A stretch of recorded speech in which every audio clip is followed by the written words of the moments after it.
redirected. They are not about to go away, but the start is very promising. Okay. Yes. Well, thank you so much and welcome back. We had very good representation from me just right there. Rachel, good morning and welcome.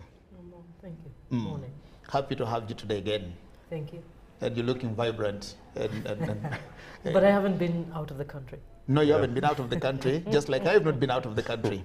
I've been out of Kampala, maybe, because I don't stay in Kampala anyway. So I've been out of Kampala. Akol has been out of the country and also back into the country. Welcome, Akol, Karibu today. Yeah, thank you very much. Greetings from Kigali.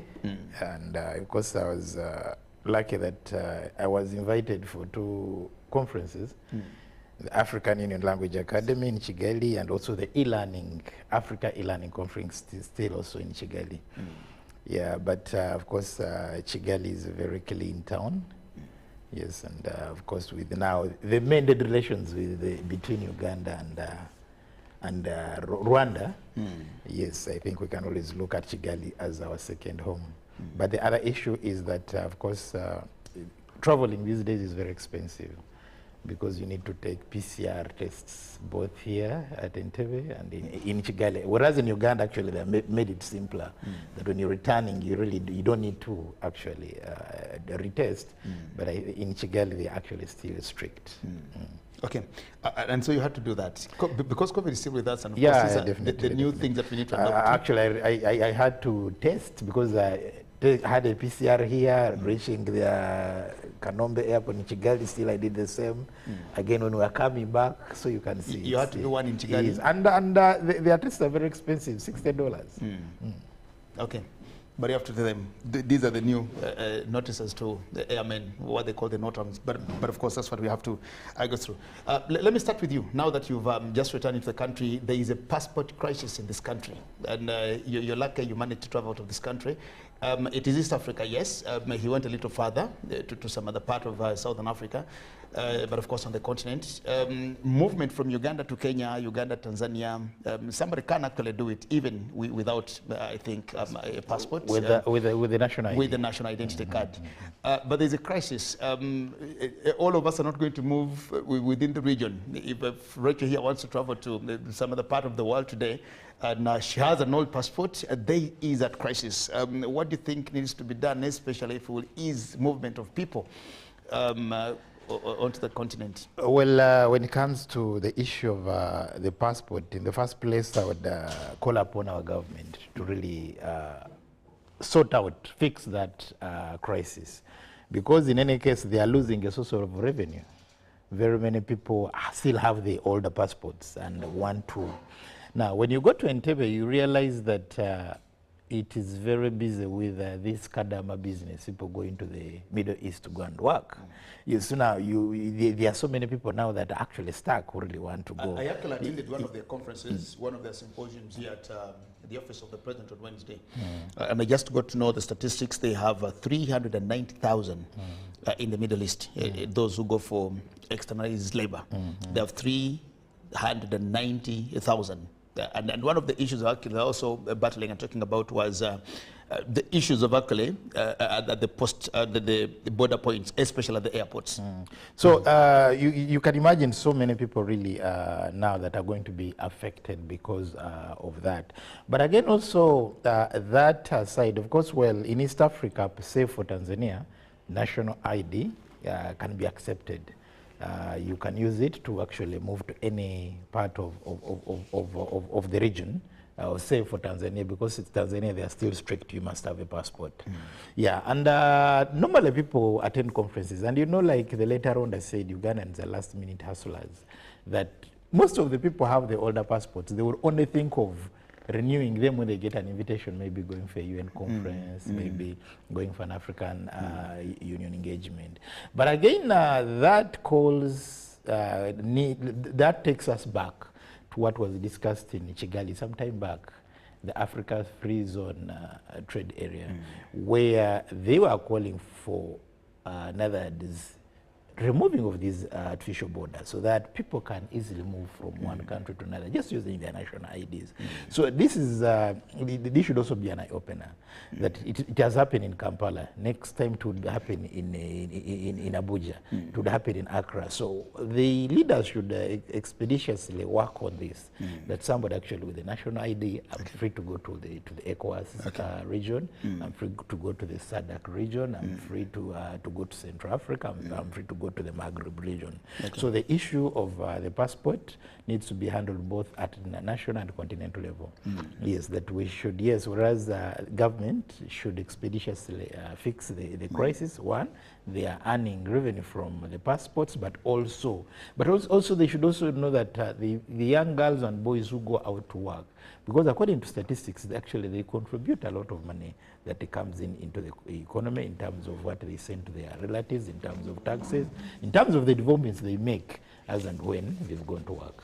Okay, thank you very much. And I think, Rachel, I want you to start it or pick it up from there. He ends on a note that I wanted to bring in to you. Are we also looking into the issues why we now have an influx at immigration for people scampering to get passports? Gone are the days when getting a passport was just luxury. A passport now we know is not just a document for identification, but we know it's actually a travel document. It's one document that facilitates your movement from one place to another.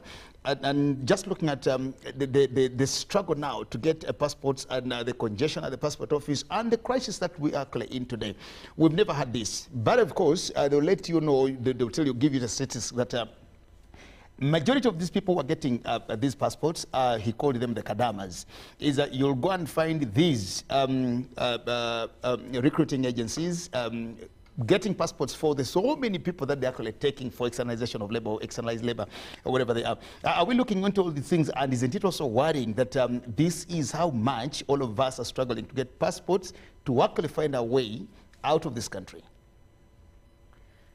Well, it's very interesting from the point of view that this particular change was announced about 3 years ago, the transition. And a specific cut-off date was announced at the time, and we're about a month or so beyond the cut-off date.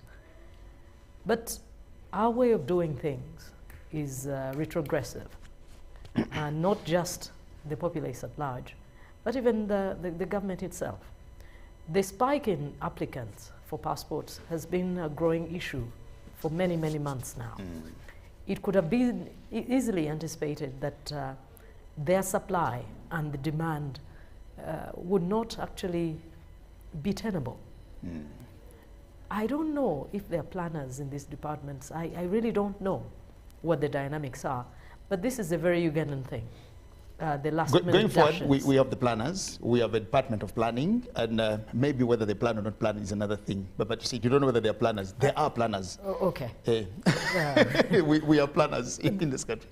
It's amazing that these sorts of things are common stay, whether you're talking about the health sector, whether you're talking about education or finance. There is a repetition of the same, for lack of a better word, I don't know whether it's incompetence. I really don't know what it is. Where it is true of every particular sector, people are always caught on the back feet. There's always this element of emergency, surprise. But why? If you're a full-time planner, what are you doing from morning to sunset? Why should we have these ugly scenarios? It is not yesterday that people started going to the Middle East in record numbers. So this was easy to foresee. Not only that, these timelines were set in place many months back. So why are you acting as if it suddenly became an issue? But of course there are other dynamics. Among them are the record number of masqueraders who are holding Ugandan passports, thanks to corrupt officials who actually give these passports out. I think the known numbers are hovering about the 1,000 mark or so. The ones who have at least national IDs that they shouldn't have. And for passports, only God knows. At the end of the day, it comes down to people who don't do work as they should do it. Demand is not a bad thing. But not planning for demand is almost criminal. In this case, this behavior is criminal. Because when you're holding up all the thousands of dollars, millions actually, that could be coming in some societies that are more strict than ours, people should be answering for sabotage. What else could it be? If people who are willing to work and there are people who are willing to take them in cannot move forward, someone should be answerable. But the Uganda we know, it will be business as usual. There will be no one held accountable in internal affairs. No one will be held accountable at the printing facility, wherever it is. And no one will be held accountable for not doing things in a timely fashion. If this country is to meet the targets that we have set for ourselves, among them the National Development Plan goals, something has to change. Yesterday, President Museveni reached the one-year mark into a new term. But we are seeing the same tired approaches, the same tired way of doing things. If nothing changes, then this business of talking about Uganda entering the middle income status, I'm afraid will reach the 3,000, not 2040, will reach 3,000. President Museveni also took the opportunity to apologize for the team he has as RDCs. I'm going round about to say the problem is not the passports only. The problem is across the board. The way things are done in the public sector is almost criminal. Something has to happen concerning people who continue to do things like this. How do they expect Uganda to graduate from level to level when they continue to do things this way? Thank you very much. Ndugu Rugarama, you just returned from Lusaka, and of course, there's a new president in there, President Hakainde Hichilema. He's been in office, he's not made a year yet, I'm sure. He's not yet a year into office. And well, but welcome back from that meeting in Lusaka. Let's get back home before we get into the conversation of our day-to-day. But let's talk about the crisis. What do you think is precipitating this, and why are we suddenly here? Like you say, didn't we foresee this situation that maybe this will actually be there? Now, we have a problem, and of course, they will tell you there is a machine breakdown. There are so many people applying. Isn't it also worrying us that all these people are scampering and yearning to get that document which facilitates their movement out of this country? We do not know whether they want to go where they will go and come back, or want to just find their ways out of this country forever. I'm reminded one time, was it the swearing in of the president, when we had was it Ping as the UN, who had come to Kororo on that ceremony, and somehow the system, public address system, malfunctioned. You can imagine. There were a number of dignitaries, heads of states. There were more than, I think the record highest number was at that swearing in ceremony. And when the president, and I think the president was actually addressing the gathering, and he turned into Turganda language and said, I think I should fire some people. Now, when you hear what my colleagues here have labored, especially my sister, the tone of frustration, I understand, absolutely. You see, the fact that we may choose as a people to be a little bit silly is okay if we can keep to ourselves. But you see, you cannot afford to be silly in public for everybody to see, because we are in regional groupings where we are always challenged. And there is a way that we must move in tandem, short of which then our absolute nakedness is going to continuously be exposed. I was in, I just came very late last night from Lusaka. I had a short stop for some good hours in Harare. You just look at the airport alone, and you look at a country which is which has been damaged economically. Absolutely, because when you compare, of course, I wouldn't want to compare the kind of activity, the level of activity at Bore International Airport in Addis Ababa with any other airport, because I think the Ethiopian leadership and the Ethiopian Airlines is actually doing us proud. The level of economic activity, the level of travel, the organization, the maintenance of the planes, the ability of the pilots, the cabin crew, you know, those guys are just ahead of time. So things can be done right. It is not true. And this goes a long way to explain that things can be done right. Ethiopia is not yet out of the Tigray question. They are still running around with that. But the way they have managed to stand over the problem, the way it is being managed, and at the same time, the way they are running their airline is wonderful. Everywhere you go on the African continent and beyond, be it Asia, be it Europe, Ethiopian Airlines is doing a wonderful job. Now, the passport, the machines malfunctioning is unforgivable.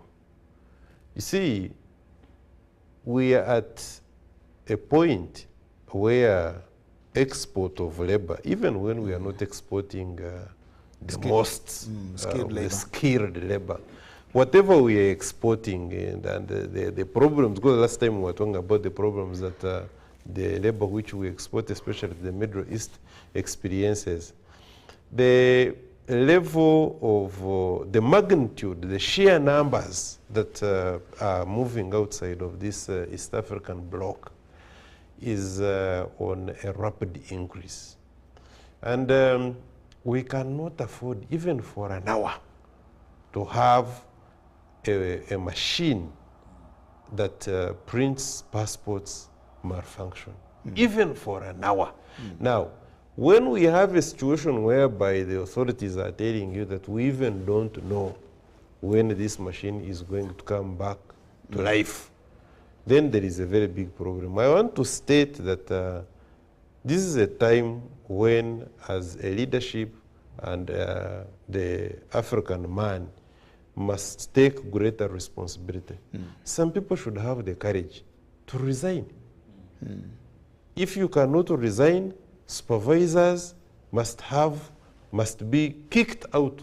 You see, there is no way. What explanation is there, for instance, that can convince the general public that the machine has malfunctioned? A machine.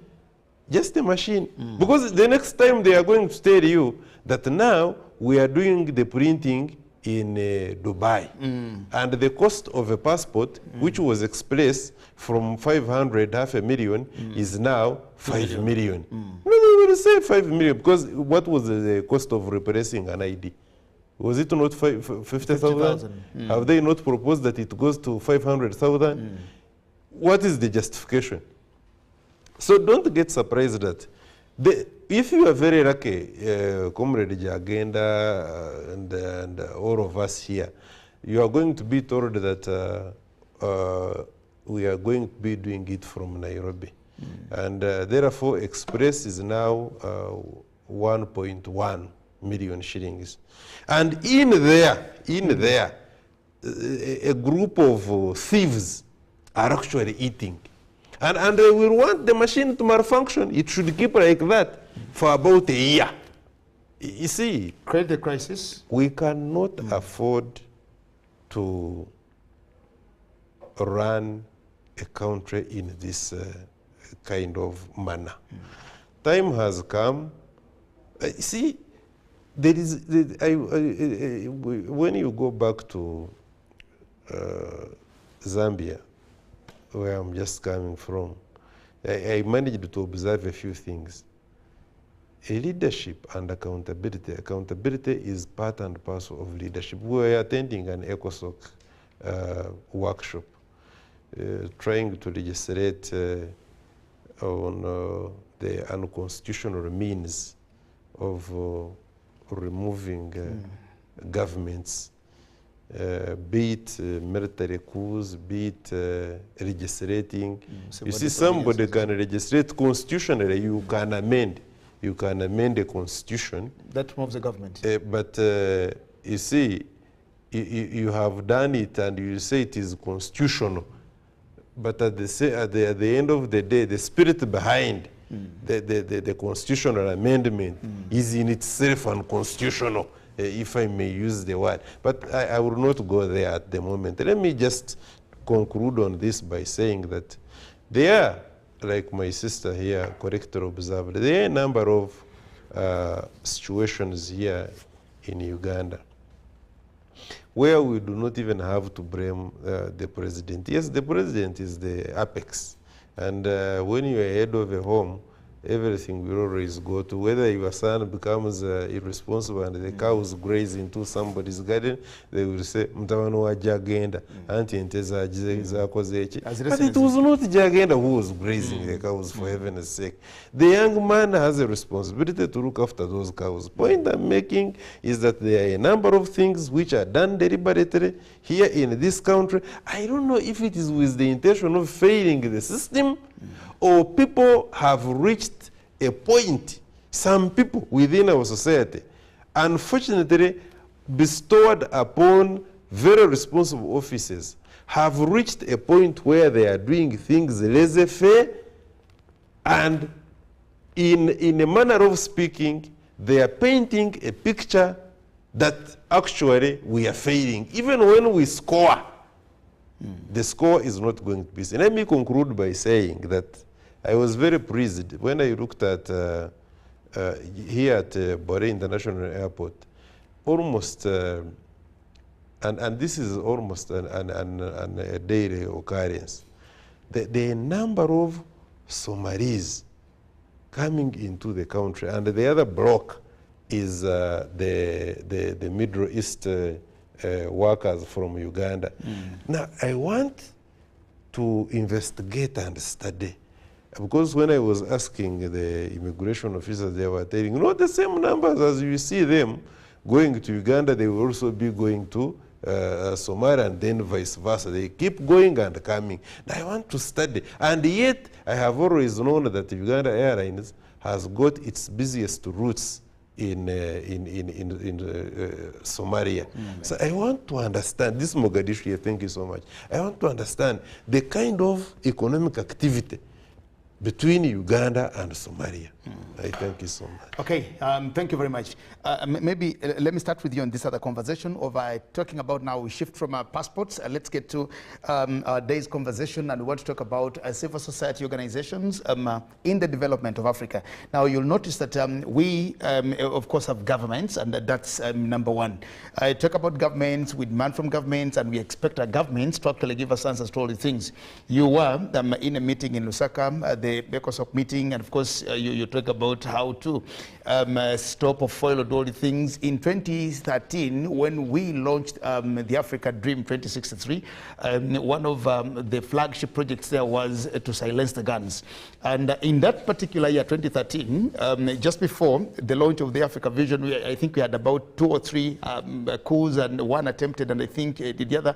Then immediately after 2013 to 2020, when the silencing of the guns would have happened, we had so many coups on the court, so many coups between 2013 and 2020, when we were actually supposed to have a silencing on the guns. But away from all that, we talk civil society organizations, which are now another government of sorts, and it is civil society organizations now demanding, planning, facilitating, and doing all the things too. And there are everywhere civil society organizations, they are being here, their contributions to the nations, and how do these CSOs, how do we mirror them into our African development? Where are they? What's their position? And what needs to be done with them or for them?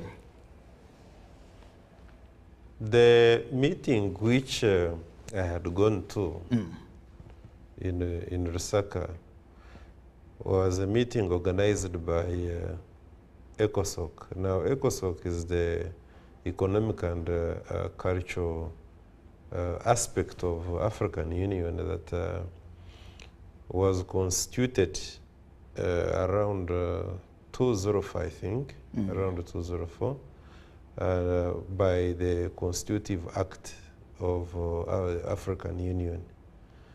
And Constitutive Act, the 204, 2013, I think, 2013 to 204. And what that ECOSOC does is to bring on board the civil society organizations. There is a composition, diaspora, then region, then individual countries, then to voice. Of course, they look at all the cut across all the groups, the youth, women, interest groups like professional bodies.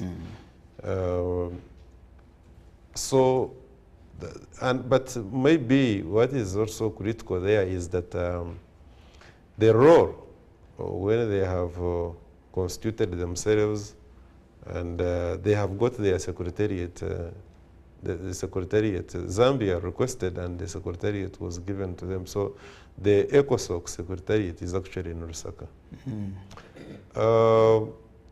The role is really to advise the African Union in that aspect. So they have an advisory role. And when you look at, then there is a component of Pan-Africanism in there. When you look at all the objectives, it merits down to advisory, that you advise the African Union Commission on how to pursue some of these issues pertaining the economic, socio-cultural aspect of the African society here and away from the continent, because there is an aspect of the diaspora. What was the purpose of this particular workshop?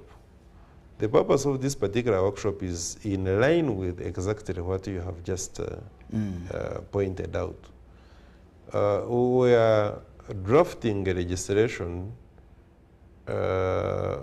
proposals to which are going to be also looked at in Marabo. Equatorial. Yeah, it's Equatorial. This year, a few months from now, where the heads of states will be, and they are going to consider part because there is what we call a one-pager, like a resolution which we came up with about the constitutional and unconstitutional removal of governments. And this is what you are talking about. From 2013 up to now, when you look at the silencing the gun, it's a paradox that when the African Union talked about silencing the gun, we have seen the increase in the guns sounding, not being silenced. And even the threshold that we had given ourselves about 2 years, I think now, we were supposed to have achieved that by 2020, and it is now 2022, and the guns are on the increase.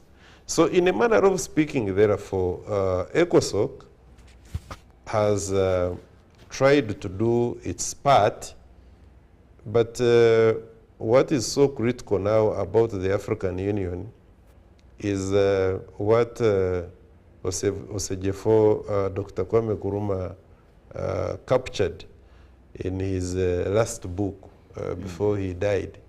He said that the African Union has been captured. And It's that, captured. yes, that's what he said. He said it in the 60s, immediately after they had launched the African. You know, he was the strongest figure at the inauguration and the formation of the African Union. But later, before his death around 1966, he said in his book that the African Union, Organization of African Union, has been captured. He went further to say that the enemy is no longer from the outside. The enemy is within. So when you look at, because there are a number of reasons as to why I say so, I may not have to go into a lot of them, but I will tell you about two things. One, I looked at the kind of language we were adopting. For instance, you wouldn't have to, in that workshop, you wouldn't have to mention things like colonialism. So no. You wouldn't say those? No, they say no, that is not how the African Union, that's Sees not things. the language of the language of the African AU. Union. See, the African Union, we look at like, even the external aggression. They say, no, don't say aggression. Okay. It is the external relations. Then, so you can see, therefore, the capture that Kwame Nkrumah talked about. Those who used to be donors are now development partners. Absolutely.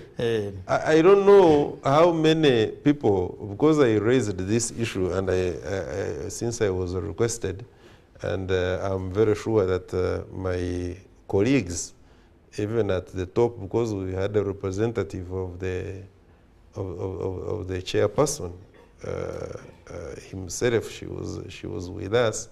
There's ambassador in charge of AGA at the AGA Secretariat, African Union. So we had very high power delegation from the African Union, and I wouldn't want to abuse that. I hope I'm not going to be described as captured also. But there are certain things which we agreed that maybe they shouldn't come to such a platform. But the point I'm trying to make is that even ECOSOC, whose role is nothing but to advise the African Union, and it is upon the person you are advising, or the institution you are advising, to take your advice or not. You don't make any binding decisions. The African Union, essentially, by the way, is a board of heads of states. They are the ones who decide. Now, I must, at the risk of sounding controversial, state to whoever is listening to us that from the Pan-African point of view, I'm very well aware that the African Union is a child of Pan-African movement. No doubt about it. Now, if you ask a question, and this, we have booked a meeting with the chairperson of the African Union. I'm very sure within 2 months' time we shall be meeting him. Because a question, to what extent is the current African Union Pan-African? Is a very big question, and I'm very sure to a How very large Pan-African extent, how Pan-African is AU? the current African Union? This is a huge debate, because, like I said, at the risk is of AU still a sounding, child of Pan-Africanism? absolutely. At the risk of sounding controversial, I will tell you that some of the heads of states we have on the African Union actually do the bidding of the neo-colonial man. The neo-colonialism, the colonial person, some of the heads of states, I can tell you, are actually on the paycheck of the former colonial master. In that, therefore, in such circumstances, it is very difficult to escape the statements that were captured in Dr. Kwame Nkrumah's submission that African Union has been captured. Nevertheless, I want to conclude on it by saying that civil society organizations we have on the African continent, majority of them which are actually not sponsored indigenously, also have got a problem that they are not going to do the bidding of and articulate the interests of the African man. Those which do, unfortunately, sometimes lack funding. Those that want to do civic education, because that was another larger debate we were having, to what extent is the African person civically empowered?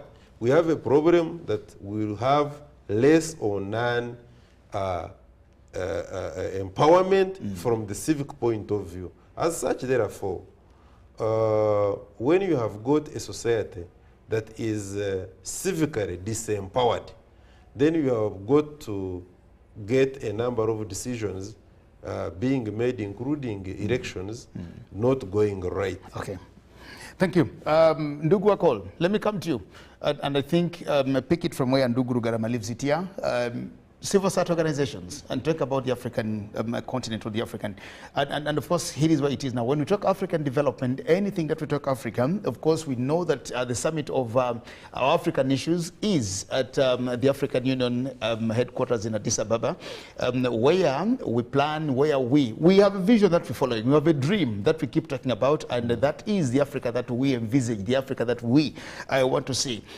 Everything that we're doing, when you look at the 8 regional blocks, the economic regional blocks that we have, we keep talking about them every other day.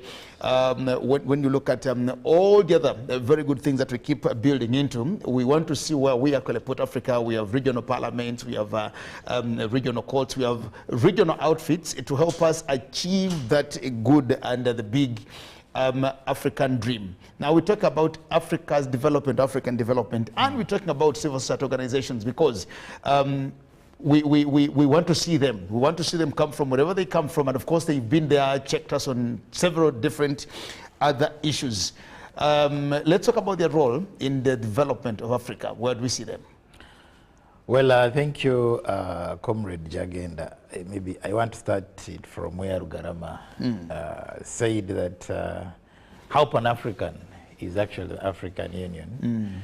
And of course, it has just interested me, and I think somebody should write something about that. There was also some scholar who used to ask that how Pan-African are the current Pan-Africans? I mean, when it comes to the issue of Pan-Africanism and the Pan-Africans, I think that attracts huge debate.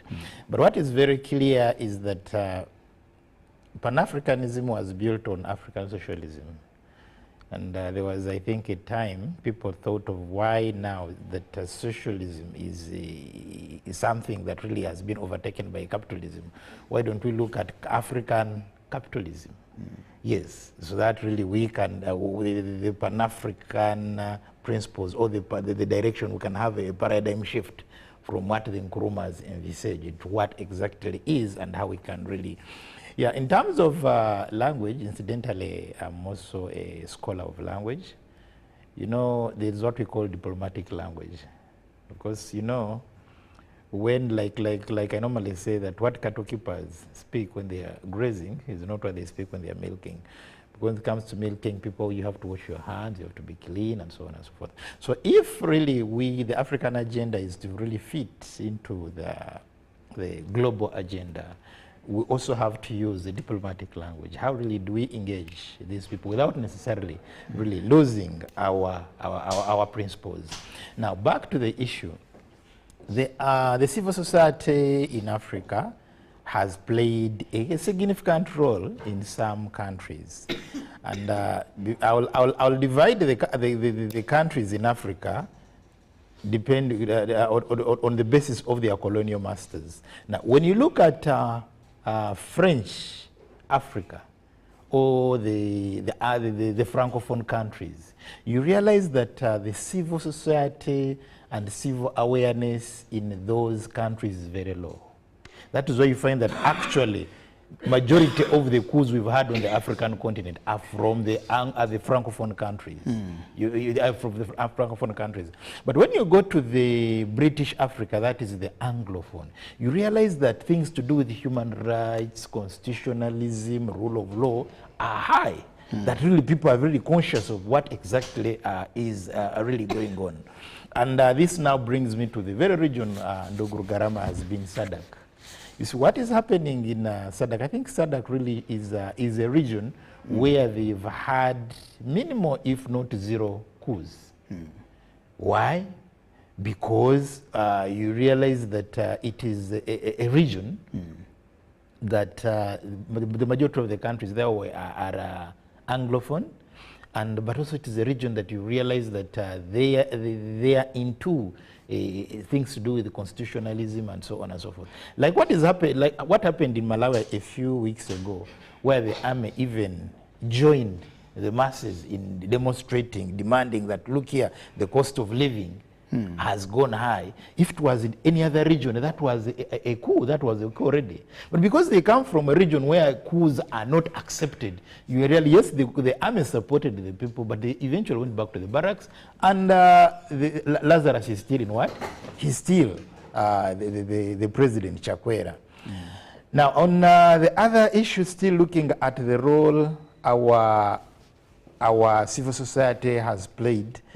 This civil society in Africa has actually, in some countries, led to regime change.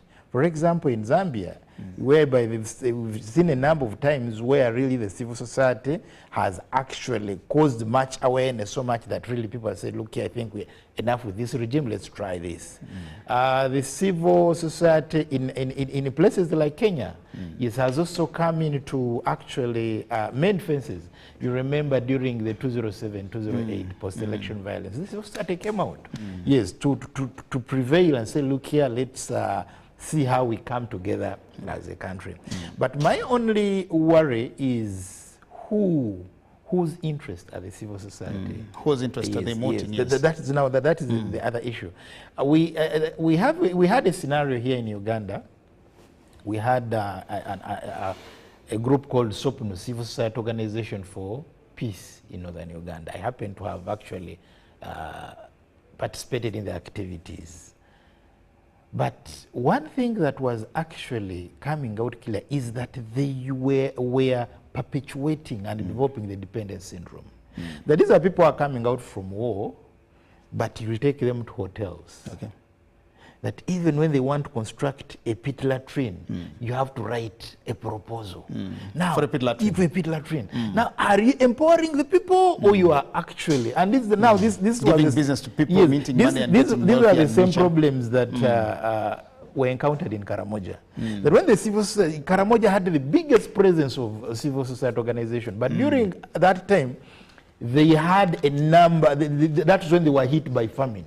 Why? Because the civil societies there were not interested in empowering themselves, but writing proposals. Okay. So these are the issues now. Whose interests are they serving? Are they serving African interests? And by the way, also the other issue is, because some civil societies are being used to spy on Africa. Because these proposals you're writing, you're selling, you're given peanuts to sell Africa's potential. So I think this is now where, this is where the civil society should be sober up. Okay. Know exactly these donors, what are their interests? Who funds us? Who funds them? Can we fund our own activities as civil society in Africa? Okay, yes. Very important. It's just a few minutes to the hour of 10 o'clock, and we're still carrying on with the Pan-African Friday today.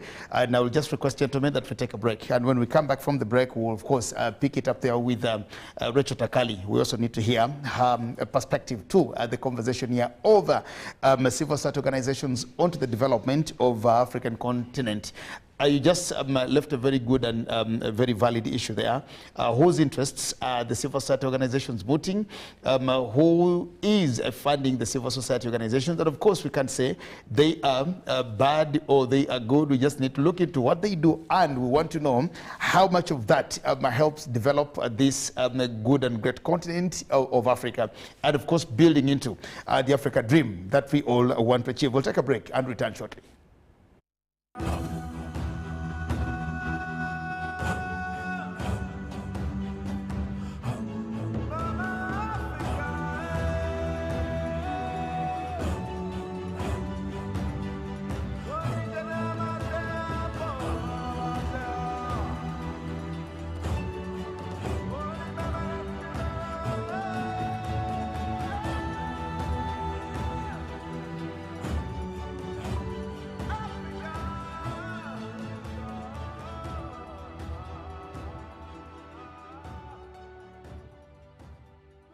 It's Freaky Friday from Airtel. Buy or gift. Buy or give. Get freaky too! Dial star 149 star 10 hash to load a Freaky Friday bundle for you to enjoy the best offers on voice and data. To buy a bundle for friends and family, dial star 149 star 10 star 5 hash. Freaky Friday with Airtel. Buy or gift a bundle today. Dial star 149 star 10 hash to get started. Airtel, the smartphone network.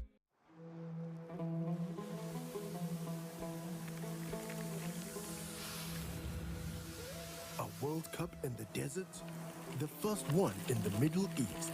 The first to be held at the end of the year? That's crazy.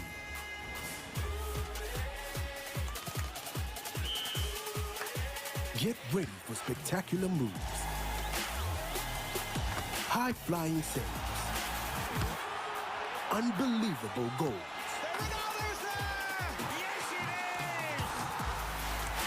out-of-this-world celebrations. Would you believe it? What a moment here! All 64 matches live. That's over 5,000 action-packed minutes of the FIFA 2022 World Cup Qatar.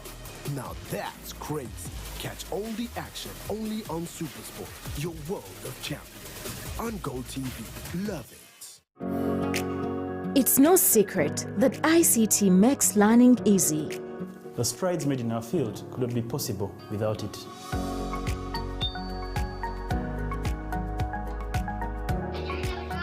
And now we can watch our favorite shows. My radio is my best friend. UCC provides an enabling regulatory environment and policy guidance for healthy competition. We also facilitate ease of doing business in the communications sector through licensing, standardization, spectrum management, tariff regulation, rural communication development, and consumer empowerment. An informed consumer is an empowered consumer.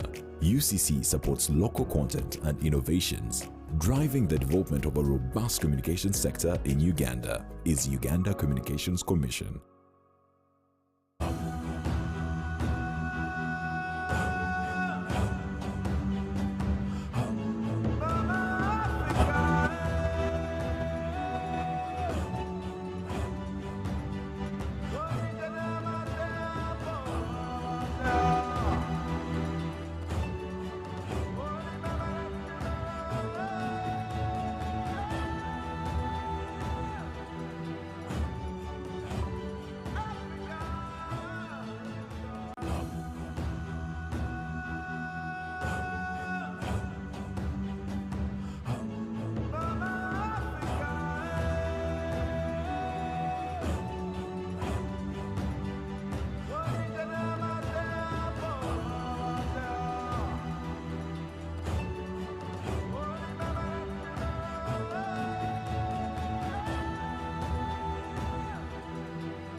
Thank you, and a very good morning once again. We continue the Pan-African Friday. My name is Jagan Semakola Ziksoka, and of course, to all the people out there watching us, a colleague here watching the program, and he sends all of you greetings. His name is Andrews Nyapidi.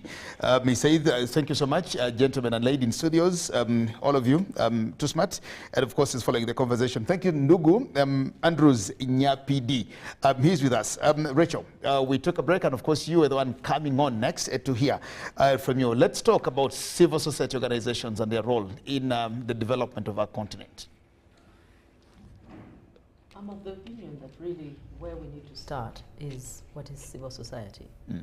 Many of us have heard the term for a long time, but we don't necessarily know what it is.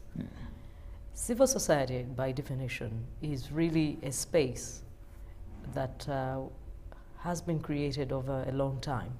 Some say it exists as far back as Roman and Greek times, thousands of years ago. But it is a space, imaginary, between public sectors, the private sector, and of course, the ordinary person. Civil society by nature is supposed to be characterized by a number of different things. And the most important, in my view, it must be of a non-profit nature. It has to be basically voluntary, and it also has to be something that is free, largely, of encumbrances of regulation, semi-autonomous, if you will. In this way, it differs from the public sector, which is characterized by authority, governance issues, democracy, and power. And then, of course, the private sector, which is characterized by profit, markets, and other such preoccupations. But lately, the non-profit organizations, as they should be, have been encroaching on the spaces of the public sector and the private sector, thereby distorting their role on the African continent.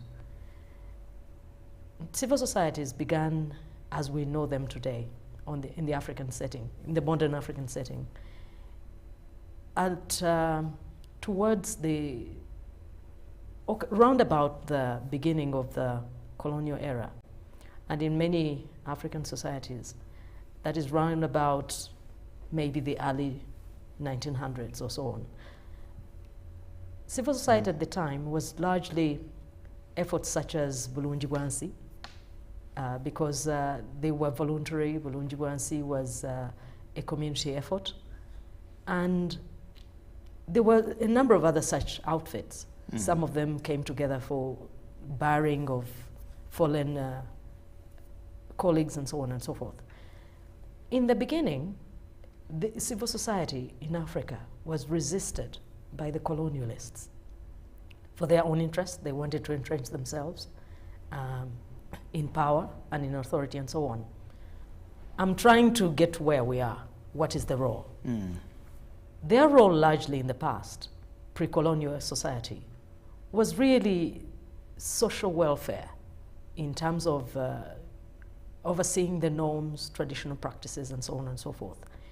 It has, of course, metamorphosed to where we are today, but it has not progressed because where the colonialists stopped in resisting African civil society for fear of losing power, authority, and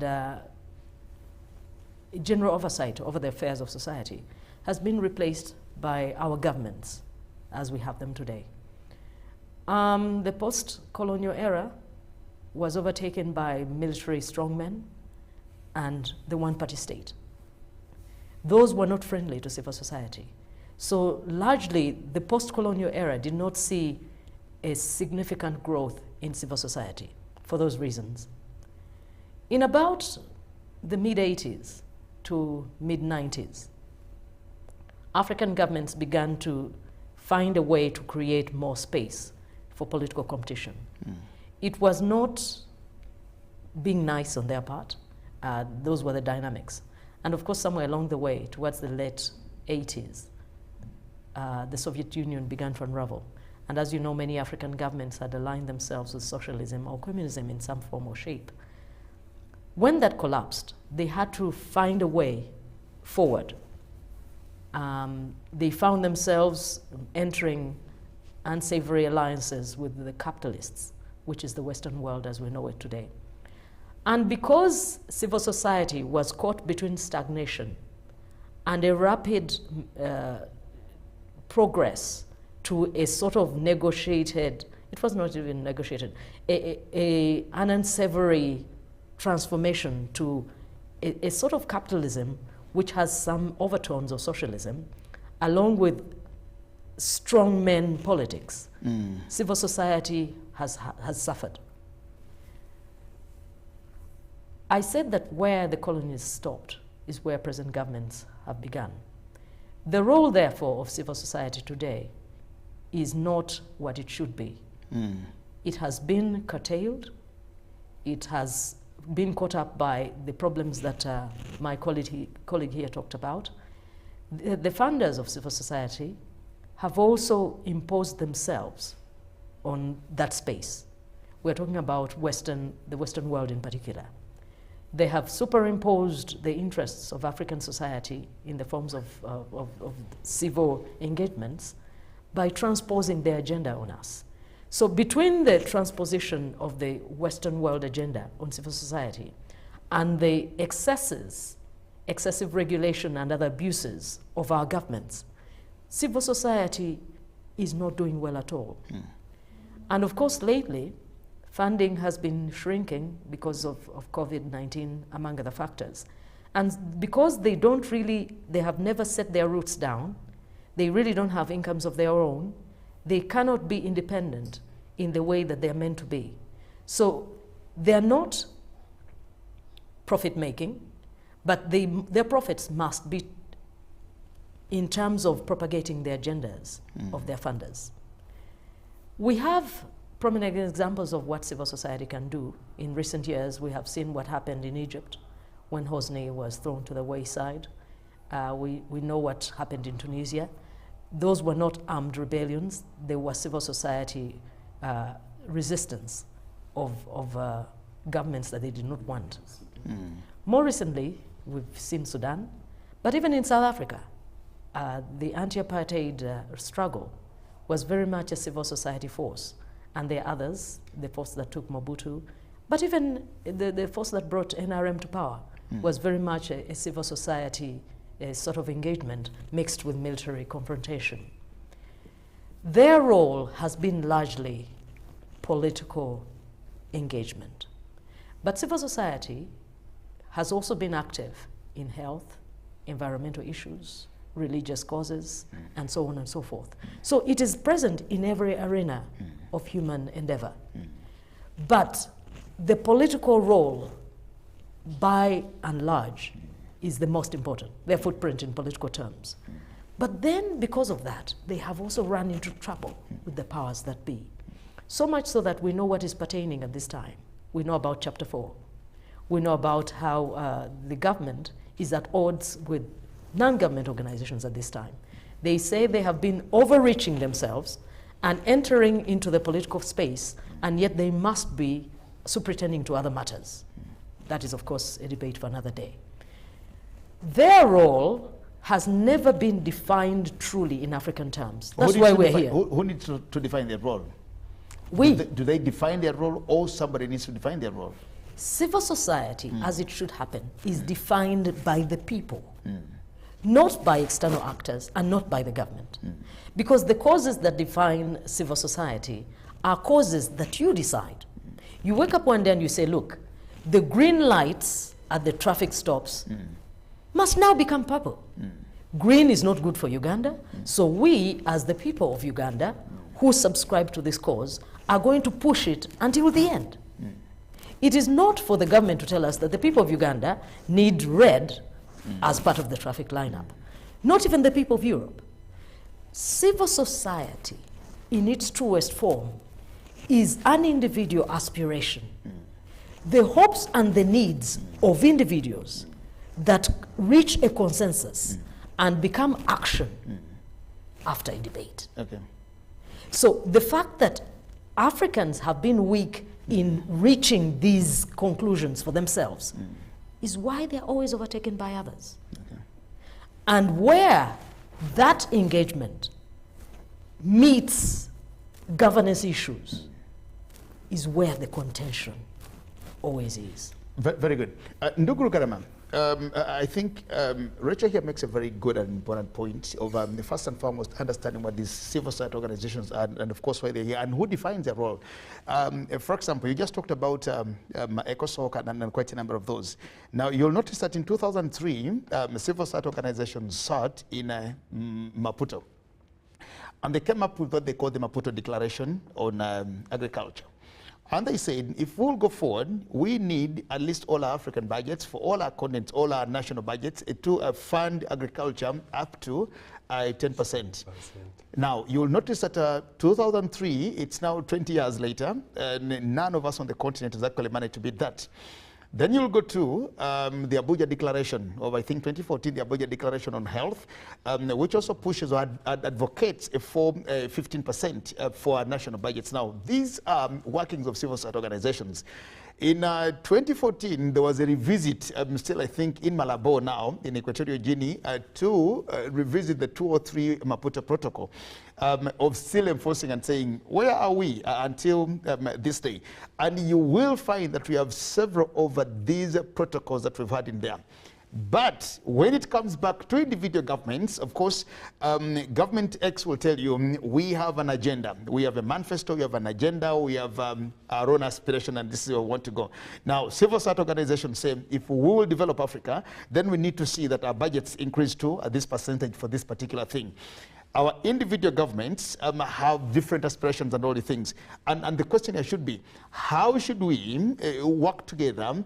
And you do not sit in Lusaka today, you don't sit in Kigali the other day, you don't go to Maputo the other day, you don't sit in Beokuta in Nigeria the other day, or you don't go to Somalia the other day in Mogadishu. Decide something and say, this is where we think Africa should go. And you're only enjoying it, like you said, you get allowances, you get allowances, you fraternize, you socialize, and go, and everything just dies up in oblivion. What needs to be done? I told you here, and I told our viewers, that ECOSOC, for instance, which is a body that brings together the civil society organizations, its mandate does not go beyond advising African Union on those aspects. Is it not within the right of the person you are giving or the institution you are giving advice to take it or leave it? Okay. If African Union, therefore, and the respective governments have not taken the advice and those declarations you are talking about, you fund agriculture 10%, fund health 15% of your budget should reflect that. And that has not been domesticated in the respective countries of Africa. Whom are you going to blame that he didn't take advice? Sad as that one appears to be, that is the reality. The reality on the ground is that these declarations are as good as they last on paper, but majority of them are never implemented. And that is very unfortunate. You do not have an African continent whose competitive and cooperative advantage is in agriculture. That if we just push 10% of our respective budgets into agriculture and we silenced the guns, or at least we reduced on the guns, then we would have a very traceable and marked difference in terms of development on the African continent. This one we do not do. Our disease burden is on the increase, and yet we know that majority of the African government's budget, even the one that is domestically realized, where there are very few who realize their budgets domestically. But at least I'm happy that there has been a growing number, although that has also come at a cost, because you find that the tax burden is on the increase. We have overtaxed our people in the name of sustaining our own budgets. And sometimes those budgets are actually not explainable. You can't see what the money that we have taxed from the wananchi. See, the moment you do not expand the tax base, you cannot talk about the increasing taxation, the tax. Because, I mean, you are taxing from who?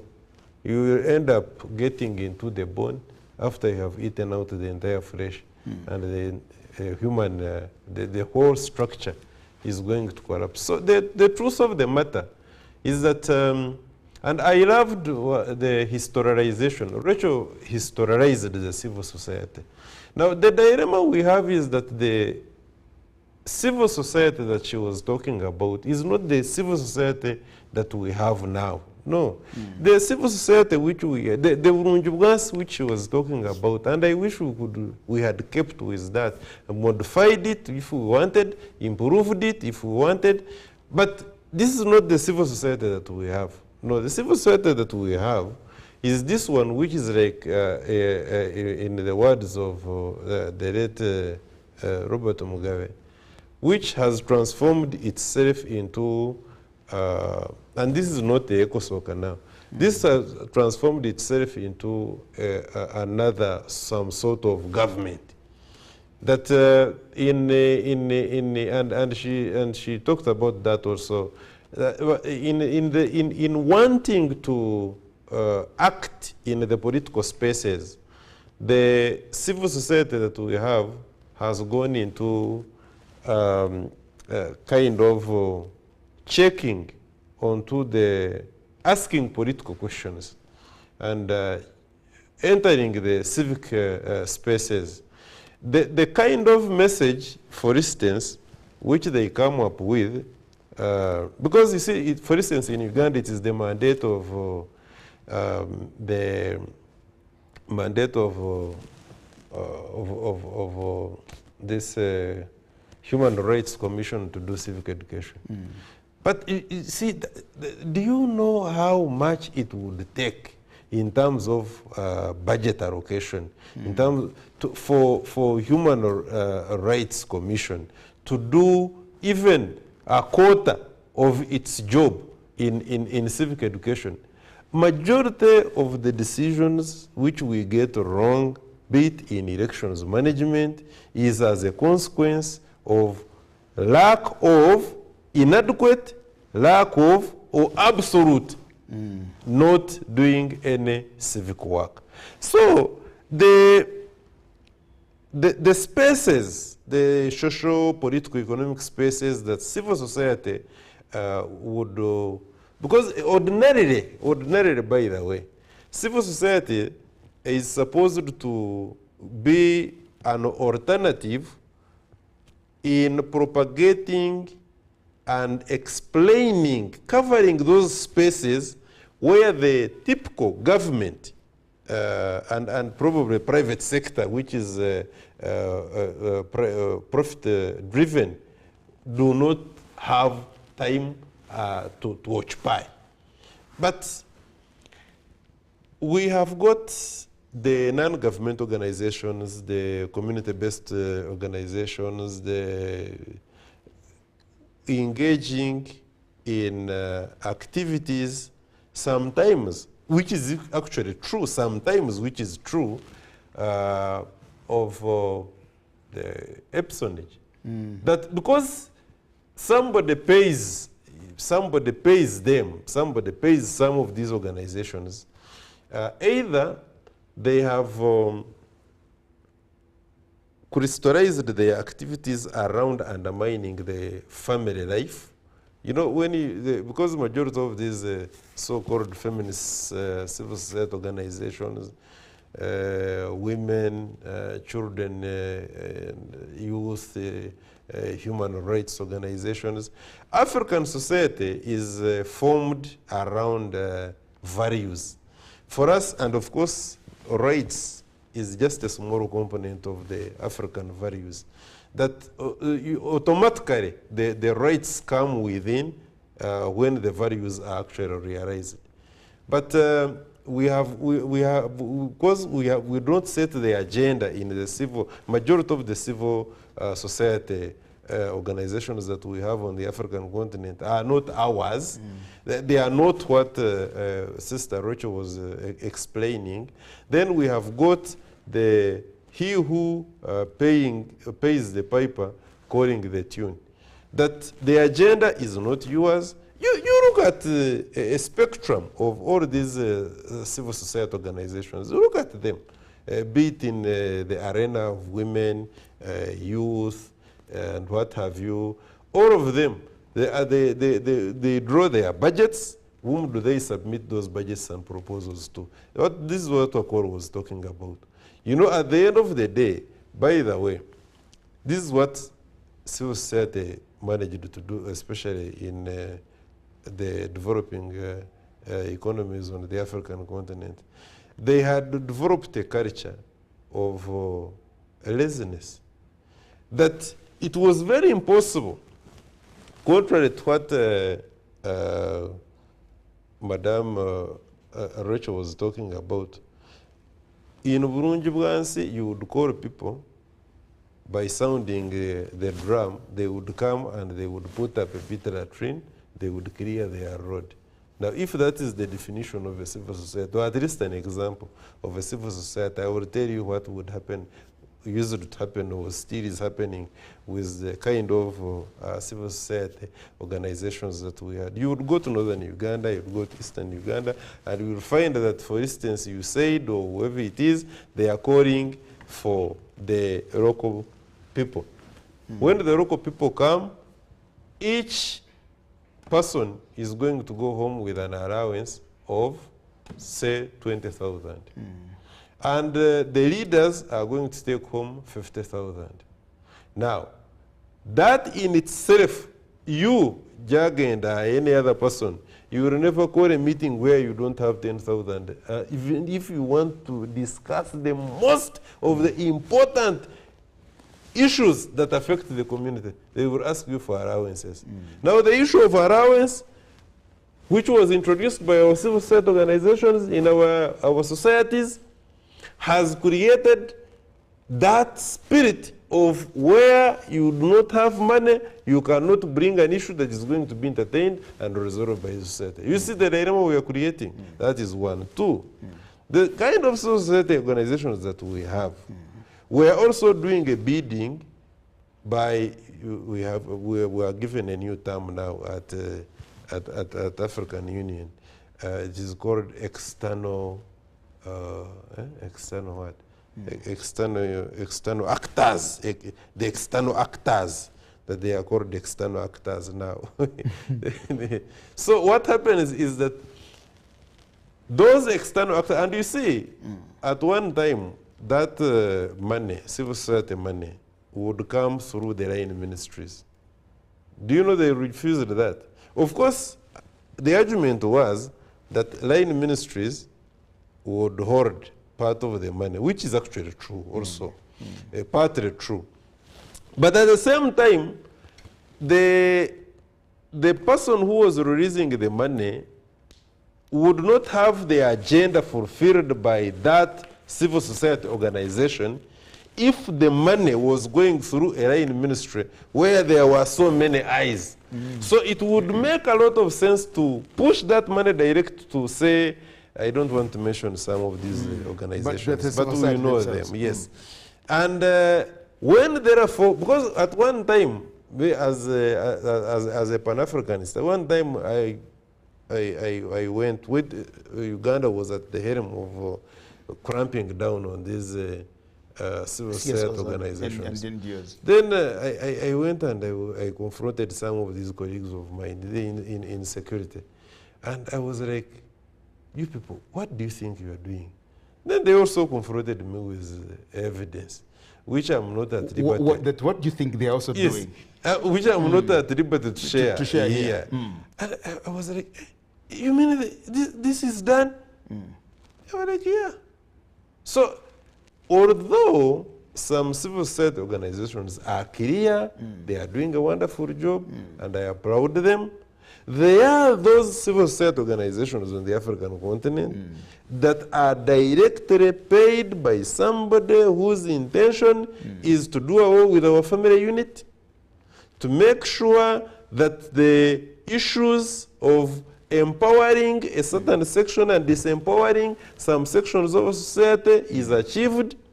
There are those civil society organizations that are paid directly to undermine our respective governments and create, quote unquote, civil disobedience.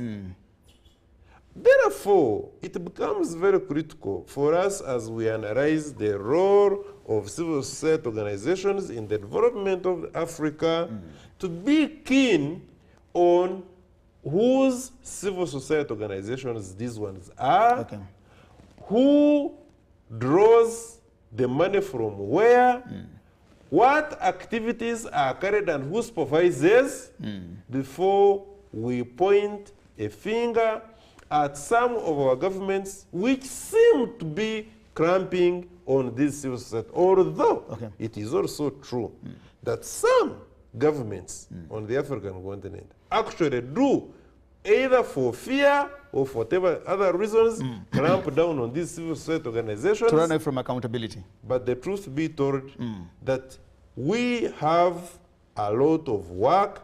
We cannot surrender our respective governments to civil society organizations, but at the same time, it is an important and varied ingredient in the development of Africa. Ndugu Akol, you know, when we talk about civil society engagements and the space that Rachel talked about it here, we normally tend to look into the political space or the political arena.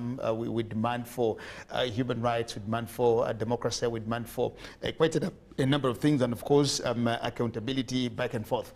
You will notice that there are countries that have developed, first of all, by just ensuring that they maintain and they keep their social fabrics, their cultures, and you know, maintaining it like that.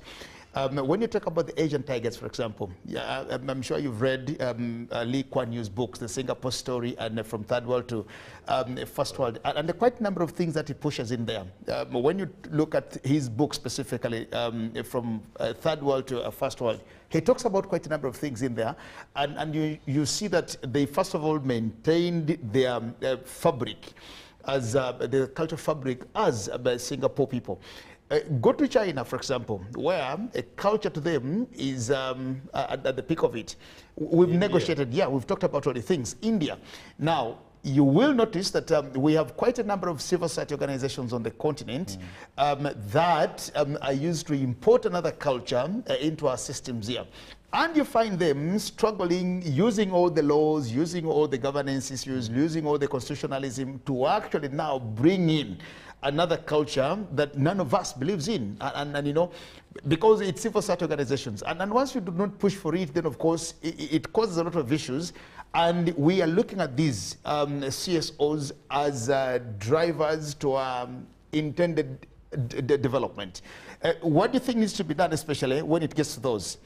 Because there are quite a number of these civil society organizations away from those that are advocating for human rights only, or constitutionalism, or political space.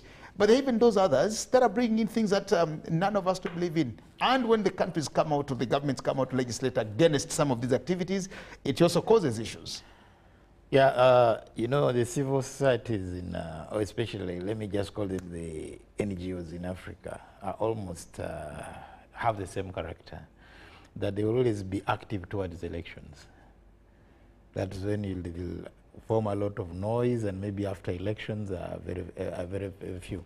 Implying that most of the NGOs actually really focus on politics, and because the funders are more interested in the politics, who becomes the next leader, so that they can have their deals and so on and so forth. But very few NGOs really look into the cultural and economic aspect. Actually, in most cases, you find that NGOs, they are more interested, or the civil society is more interested in accountability than empowerment. They want to account to the person who's funding, as opposed to empowering, actually, the people they are working with. Now, we've seen this campaign of the girl child. The campaign has been all over, it is here, it's there. And one would actually imagine that maybe the African culture had no place for the girl child. Little knowing that really the African culture really respected and valued the girl child. The only things that the dynamics have changed. Because during that time, by 14, somebody is already a woman, is not a girl, is ready to marry. But now, because of education and modernity, you get it. So I would rather that most of their efforts would be in how do these children be helped to grow, because equally you need an empowered man to fit in a society of empowered women. These are things that are really the missing link. There are also another a component of now the gay, that people are bringing a culture, imposing a culture, and they stay injecting a lot of money to impose a culture that is, and that is where really I used to like Mugabe, because Mugabe would not really tolerate such. Come to our own agricultural products, the GMOs, and you'll find NGOs pushing because there is something they are getting from those people. So therefore, we can say our civil society, our NGOs can make meaningful contribution to African development if they can get an African face. Look at the continent. How do we move our continent from this stage to another? How do we integrate our culture with the new innovations? There was a time I was actually shocked that we were at a fora, an international fora for NGOs. And there was a serious debate and discussion of how to write the report. Others were saying we should write it the Francophone way. Others were saying we should write it the Anglophone way. Now the question was, which language do we use? So, and that became a serious debate, and somebody now said, look here, you are even fighting for languages that are not used. So these are things that we need to look at, that even NGOs should help us have our idea. You'll have NGOs operating in Uganda, but how many have, for example, in central Uganda, how many have their reports in Luganda? Because Luganda is one of the most developed languages in Africa. In Mbarara, how many have their reports in Runyankole? You'll find none. But and somebody will even somebody will even ask you who is going to read the report. You get it? But you're making a report on behalf of the local people. In other words, these are the findings you've got from those people. Why don't you put them yes, much as you want to present them in English to your donors, but also why don't you translate them for the locals there, so that it can be a basis of also developing and growing their language. Yes. Okay. Rachel, I think that other issue, Ndugu Rugarama here talked about it and said, well, there are government, just because of fear X or Y, have decided to clamp on these civil society organizations. But we've also seen many of these civil society organizations, of course, like you said, 70, 80, 90% of these are looking into political issues, especially. They get very active when it comes to politics and say, you see, there's this and that and that. But even before politics comes in, because on the continent, governments are either 4 or 5 years, and before we get into the next election in there. But on the issues of culture, Rachel, we've also seen civil society organizations being given lots of monies that are even bigger times than certain budgets of certain ministries in governments. And they are promoting a culture that none of us does believe in. And you know, they force legislation, they force legal regimes, they force governments to yield to the pressures, and quite a number of things. Where are we that we want to develop this continent, but we are deciding to sacrifice our own cultures, for example, and say, shall we actually develop when we are some other type of people on the continent of Africa? And of course that also brings in the conversation of how African are we, or how African are we African, even how Pan-African is the AU, and how African are Africans themselves. Well, these are very important questions in this time and day. But I think the major disadvantage that Africa faces at this time is being financially weak, of being in economic ruins, if you will. Whenever you don't really have much negotiating power, you tend to suffer. And that is why the Asians set about transforming the economic base, first and foremost, because they realized that they would never be meaningful contributors to the international scene without real punching power. And therein comes the dilemma for Africa. These NGOs and their backers, the Western world, have invested all kinds of money to make sure that Africa never gets the economic foundation that it requires to resist these things. The Arab world has made quite a bit has covered quite a bit of distance when it comes to refusing some of the things that they don't want. Among them is the issue of capital punishment. Saudi is very active in beheading when the need, the need arises. As far as they're concerned, they'll cut off your hand in a minute if you actually steal your neighbor's goods and so on and so forth. But they're able to resist that because they really don't require external financing on account of their oil. China, likewise, is also very active in capital punishment.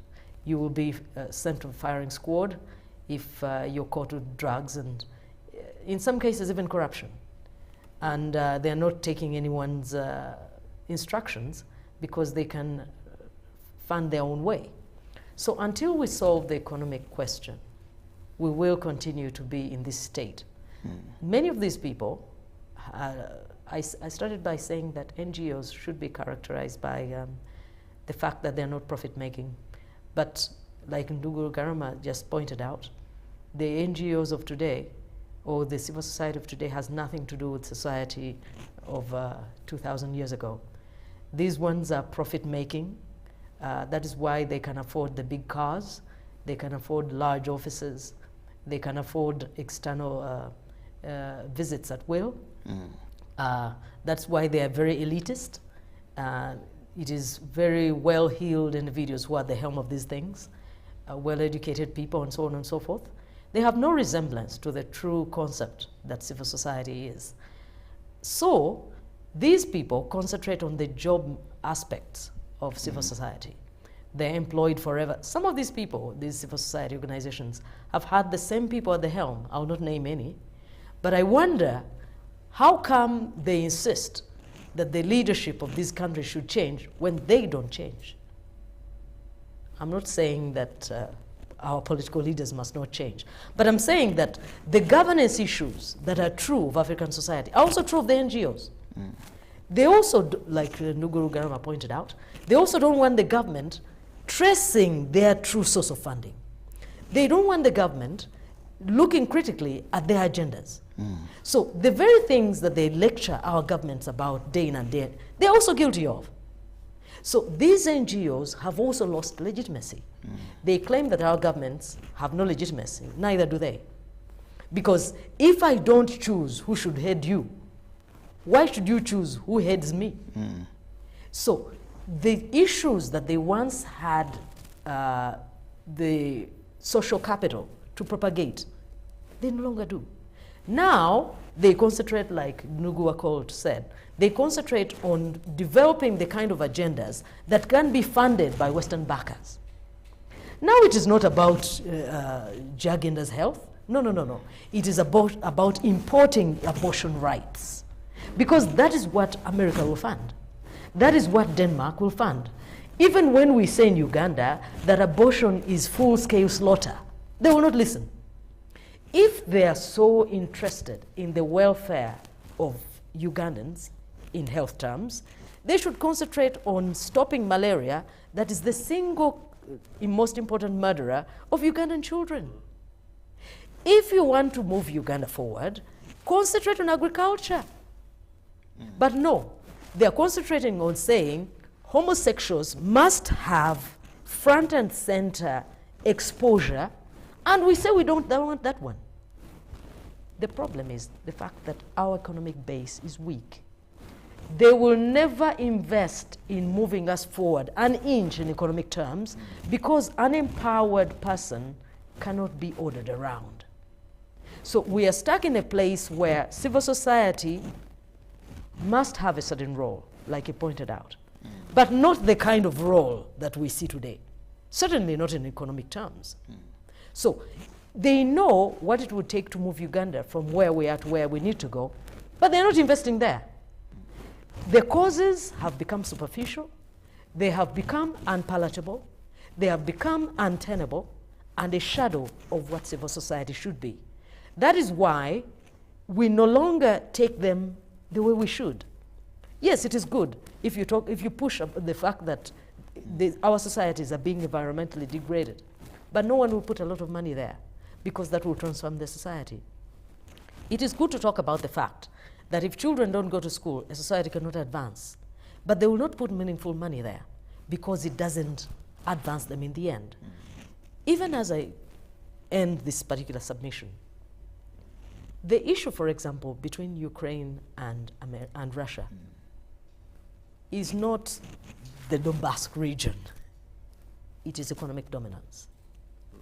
Russia wants to return to economic dominance, political dominance, and the West, backed by NATO, and of course the EU, and their friends in Australia, and their friends in America, want to maintain their present chokehold on economic affairs.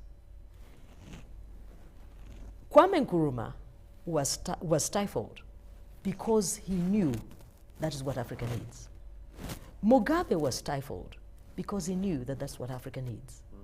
Whoever comes out to say Africa must be empowered and we must eject and reject whatever stops our economic progress will be resisted, even murdered. The role of NGOs is about making sure we stay disempowered. Disempowered? Yes. Wow. Unfortunately.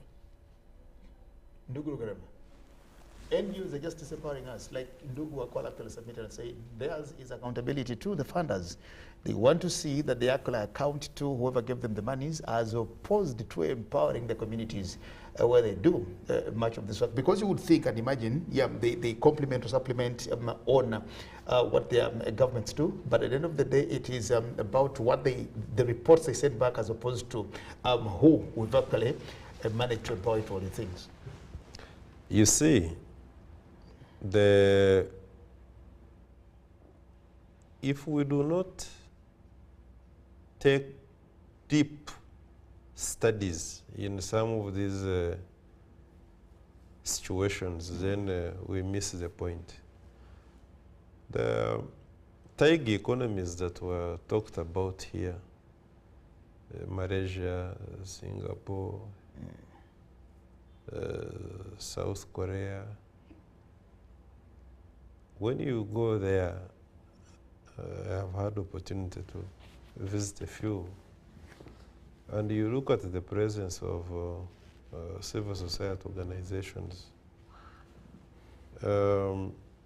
it's very minimal. I do not know of the quote-unquote typical civil society organizations in China, but see where they are. So if civil society organizations are going to be looked at as a panacea to development on the African continent, as our topic says, then it can only be in as far as sincerely providing and covering the spaces that are not ordinarily covered by our governments. And I do concede to the fact that there are some spaces which our respective governments on the African continent don't occupy. But it becomes very unfortunate because what would otherwise be occupied by civil society organizations are occupied using means that are not ours. And there is somebody who sits and designs a program that if you do not use very serious lenses, you are not going to see directly the ultimate intention of that person. You will see an NGO, CBO, and a certain Norwegian, Canadian, Australian, is injecting in money, Swedish, etc. And so's son is getting a job, and then there are these vehicles being branded. I will tell you that majority of these so-called international organizations which come in here, they are into culture. That's culture.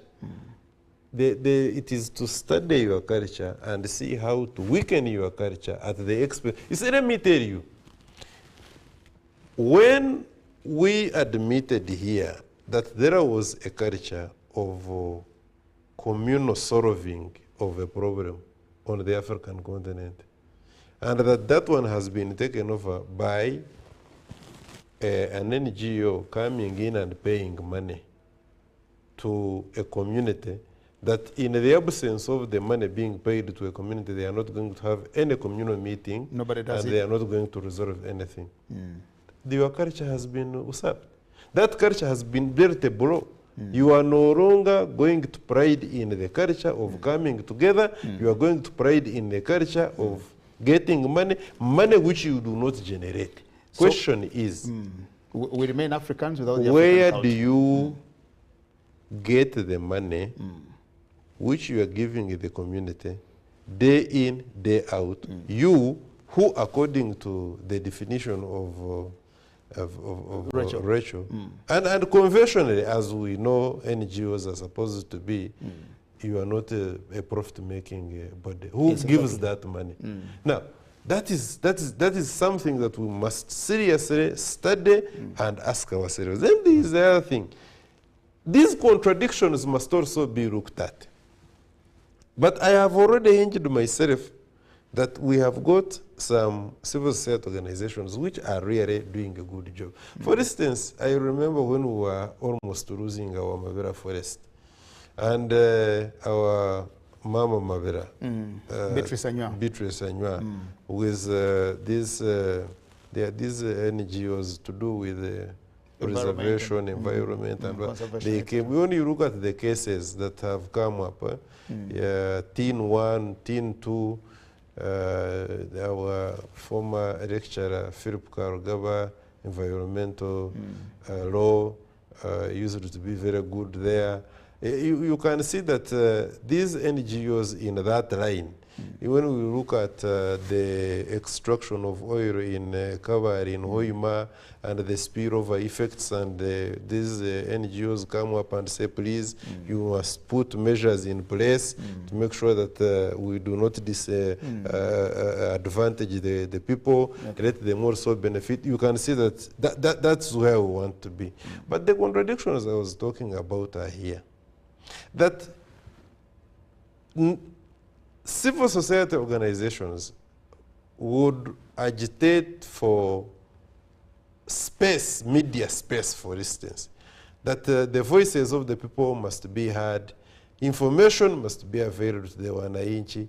The same people who are injecting in money, they are very busy arresting, detaining, and curtailing the freedoms of a man like Julian Assange for reporting that the Americans were bombarding people in Afghanistan and killing them like cockroaches, which is a fact.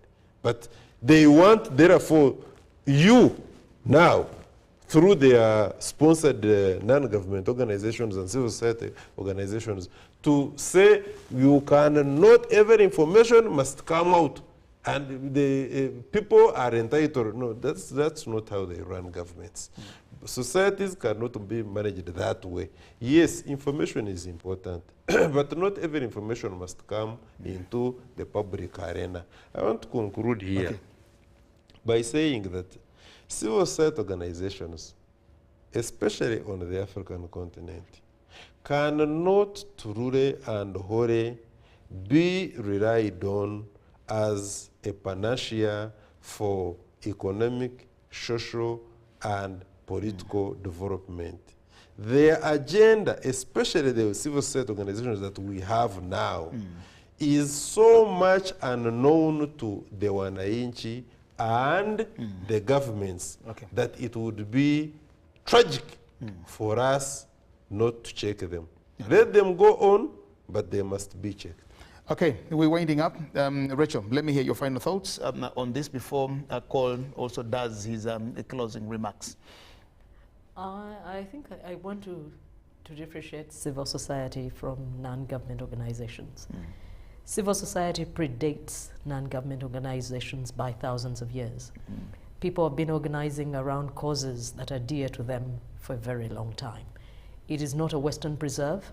It has existed in Asia, and it existed in North America and South America and so on and so forth. There's a tendency for modern society to hijack good things, whether they be African or Asian, and pretend that they all came from Western capitals. That is not true. But civil society also, and NGOs, remain with obligations to the societies within which they function. That is not to say that none of them is doing what it should do, but the prominence always goes to the troublemakers. There are always troublemakers who seek to really run away with the ball, harming those ones who receive it. Going forward, the government has its responsibilities towards the proper functioning of civil society. And so does the private sector, and so do you and I. This business of thinking that they are autonomous in every way is erroneous and harmful. Thank you very much. Comrade Akol, finally, from you, we have a few minutes to get out of studios. Well, thank you very much. One, I must thank the African Union for really coming up with such an initiative of really engaging the civil society, engaging the NGOs on the continent. But you see, in Pan-African, we say one struggle, many fronts. So the civil society should identify whose struggle are they forming a front, so that we, the people, can either know whether they are organizing or agonizing the continent. Thank you very much. Okay. Rugarama, in just 1 minute. I do not want to believe that we still have civil society as its true definition is supposed to be. That being the case, we are experiencing a huge dilemma between the organizations that we have, which purport to occupy the spaces of civil society, and the true civil society organizations as we would love to have them, and hence the once in a while, now on a growing trend, acrimonious altercations between the governments and civil society organizations because of the agenda, which in majority of the cases is not home-grown and bred, but is given by the sponsors. Okay, thank you very much, and gentlemen and lady, Rachel Takali here, Ndugu Rugarama and Ndugu Akol. Both of you, once again, thank you so much, and welcome back from where you were in Rwanda and Zambia. And of course, Rachel and I, we're here keeping fort. Thank you so much, and of course to the team that has made this possible. We want to thank you so much for being with us here again on Pan-African Friday, and we commit that we will be back next week on Friday. Forgotten our country, wish you the best of the weekend. Shalom. Until then, good morning.